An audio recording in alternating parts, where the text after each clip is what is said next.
بسم اللہ الرحمن الرحیم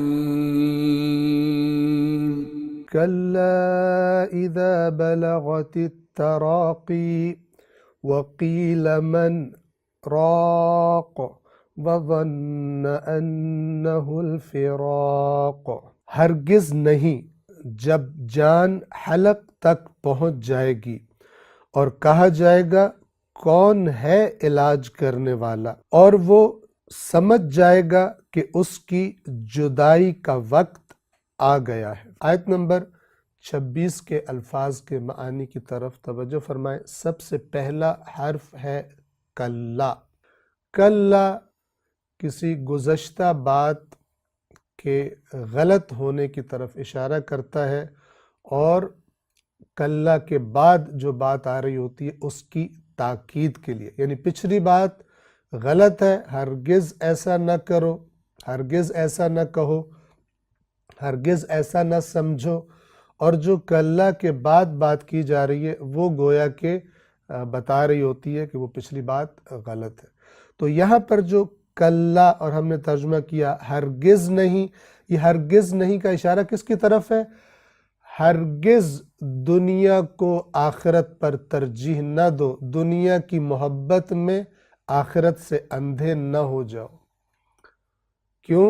اس لیے کہ ایک وقت آنے والا ہے جو تم اپنے سے پہلے اور انسانوں کا وقت وہ والا دیکھتے رہتے ہو، دیکھ چکے ہو، اور وہ وقت کیا ہوتا ہے کہ جب جان حلق تک آن پہنچتی ہے اور کسی شخص کا آخری وقت آ جاتا ہے، اور اس کے آس پاس کھڑے ہوئے اس کے عزیز، اس کے رشتہ دار، اس کی اولاد، ان کو پتہ چل جاتا ہے کہ اب یہ واپس نہیں آئے گا، اب یہ بچے گا نہیں۔ تو یہ جو منظر ہے انسان کی موت کے وقت کا، موت سے چند لمحات پہلے کا، اس کی طرف، چونکہ یہ بڑا ایک خطرناک وقت ہوتا ہے، پیاروں سے جدائی کا وقت ہوتا ہے، جو آس پاس کھڑے ہوتے ہیں ان کا بس نہیں چل رہا ہوتا کس طرح اپنے اس پیارے کو دنیا سے جانے سے روک لے، لیکن ساری طاقت اور قوت اور خواہش کے باوجود بہترین سے بہترین معالج اور ڈاکٹر، طبیب، حکیم کو بھی لے آئے تو اس کی موت کو نہیں ٹال سکتے۔ تو اس وقت کا اللہ تبارک و تعالی تذکرہ کر رہا ہے کہ جب انسان اس وقت کو تصور کرتا ہے تو ایک دفعہ جو اس کے دل میں دنیا کی محبت ہے وہ ماند پڑ جاتی ہے، اگر وہ سوچے تو، کہ بالآخر جتنی بھی دنیا سے محبت کر لوں، جتنی بھی دنیا میں جمع کر لوں، بالآخر اس سب کو چھوڑ کر مجھے جانا ہے۔ اور اسی لیے کہا گیا کہ موت کو یاد رکھنا یہ مستحب ہے، انسان کو اپنی موت کو یاد رکھنا چاہیے، اپنا کفن ساتھ رکھنا، تیار کر کے ساتھ رکھنا مستحب ہے، اس لیے کہ جب انسان کفن کو دیکھتا ہے تو ظاہر ہے کہ اپنی موت کو بھی یاد رکھتا ہے۔ اگر مثلا کوئی سفر پہ جا رہا ہو تو عام طور پہ کیا کرتا ہے؟ بہترین لباس ساتھ رکھتا ہے اپنے، کہ جس کو پہن کر وہ لوگوں کے سامنے آتا ہے۔ تو یہ لباس اس کی توجہ کو دنیا کی طرف کرواتے ہیں، جوتیاں، کپڑے اور اس قسم کی دوسری چیزیں۔ لیکن اگر ساتھ ایک کفن کا بھی اضافہ ہو جائے زاد راہ میں، تو انسان جب کفن کو دیکھتا ہے بالآخر کفن کو دیکھ کر اس کی سوچ کا رخ ایک اور طرف ہو جاتا ہے، اور وہ رخ کیا ہوتا ہے کہ یہ جن چیزوں کو دیکھ کر میں خوش ہو رہا ہوں، جن کو پہننے کی میں خواہش رکھتا ہوں، لوگوں کو دکھانے کی خواہش رکھتا ہوں، وہ چیزیں میرے پاس نہیں رہنی، اور آخری لباس یہ سفید رنگ کا کفن ہے کہ جو مجھے پہنا کر باقی تمام لباس اتروا لیے جائیں گے جو میری پسند کے تھے، اور یہ سادہ سا کفن پہنا کر مجھے قبر کے حوالے کر دیا جائے گا۔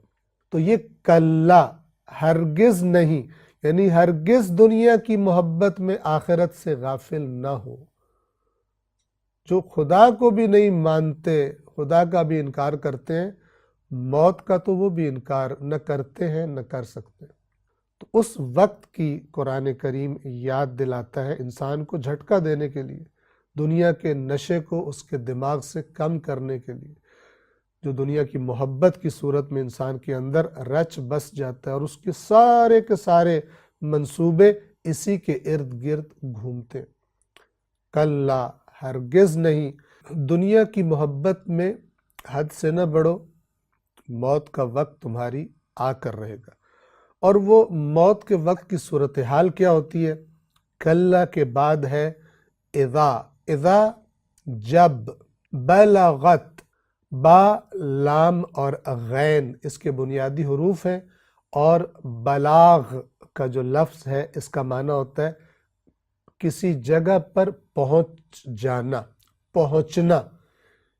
اسی سے تبلیغ کا لفظ بھی ہے، تبلیغ یعنی پہنچا دینا، اللہ کے پیغام کو انسانیت تک پہنچا دینا، یہ انبیاء کا کام ہے۔ انبیاء تبلیغ کرتے تھے۔ قرآن نے فرمایا وَمَا عَلَىٰ رَسُولِنَا إِلَّا الْبَلَاغُ الْمُبِينَ، ہمارے رسول کے ذمے اس کے سوا اور کچھ نہیں کہ وہ صاف صاف پہنچا دے، جو اللہ کا پیغام ہے وہ صاف صاف پہنچا دے۔ تو با، لام اور غین پہنچ جانا، بلغت، اذا بلغت جب پہنچ جاتی ہے۔ کیا چیز پہنچ جاتی ہے؟ اس کا ذکر نہیں کیا اس جملے میں، لیکن معلوم ہے کہ جب جان پہنچ جاتی ہے۔ کہاں پہنچ جاتی ہے؟ یعنی بوقت موت انسان کی جان پہنچ جاتی ہے۔ کہاں پہنچ جاتی ہے؟ التراقی۔ توجہ فرمائیں، یہ لفظ اصل میں بلغت تھا، لیکن جب یہ آخر میں جو تا ساکن ہے اس کو بعد والے لفظ سے جب ملانا ہوگا تو اس تا کے نیچے ایک زیر لے آتے ہیں، کسرہ لے آتے ہیں، لہٰذا پڑھا جائے گا اذا بلغت التراقی۔ التراقی جمع ہے الترقوہ کی، ترقوہ۔ توجہ فرمائیں، یہ جو دائیں بائیں سے ہڈیاں آ رہی ہیں اور جن ہڈیوں کے اوپر گویا انسان کی گردن ٹکی ہوئی ہے، ان میں سے ہر ایک ہڈی کو عربی زبان میں ترقوہ کہا جاتا ہے، اور ان کی جمع ہے تراقی۔ تراقی یعنی یہ گردن کی، یعنی یہ جو سینے کے اوپر کے حصے میں ہڈیاں ہیں جن کے اوپر گردن ٹکی ہوئی ہے، جس کو ہنسلی کی ہڈی بھی کہا جاتا ہے اردو زبان میں، انہیں تراقی، ان ہڈیوں کو عربی زبان میں تراقی کہتے ہیں۔